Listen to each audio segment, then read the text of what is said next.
In 2022, voters will be deciding who will represent them in local, state, and federal offices.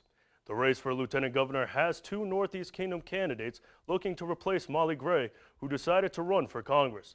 News 7's Alexandra Huff spoke with them to find out why. Charlie Kimball, Patricia Preston, Kitty Toll, David Zuckerman, Joe Benning. All want to be Vermont's next lieutenant governor.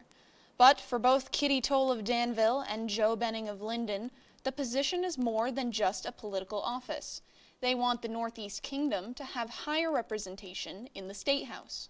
We're a vital part of the state of Vermont. We're 3 counties in an important part of the state, and even though our population is small, the representation of every Vermonter is critical. To expand rural economic development in this area, we're going to need all of state government to keep all of Vermont healthy.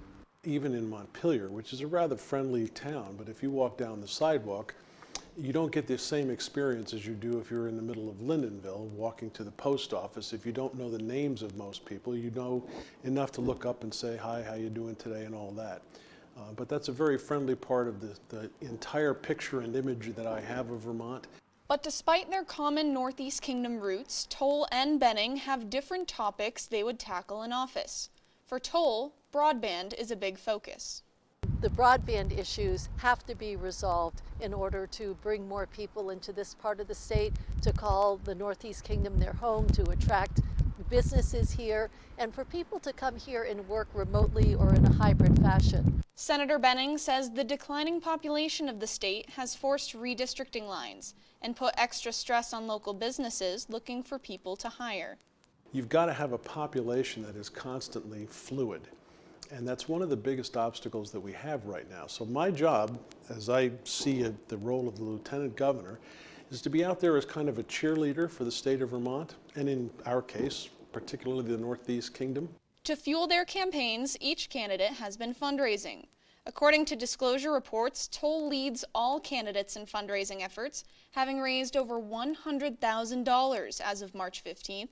Former 2-term Lieutenant Governor David Zuckerman is second with over $92,000. He also has nearly $4,000 rolling over from his 2020 Vermont governor campaign.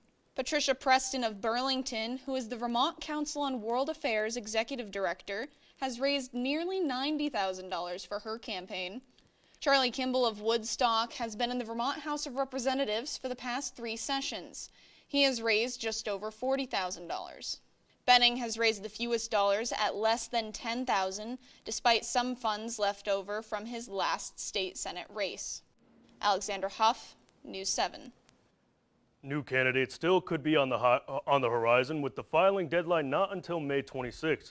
But after that, Toll and Benning have their sights set on the first hurdle, winning their August 9th primary elections.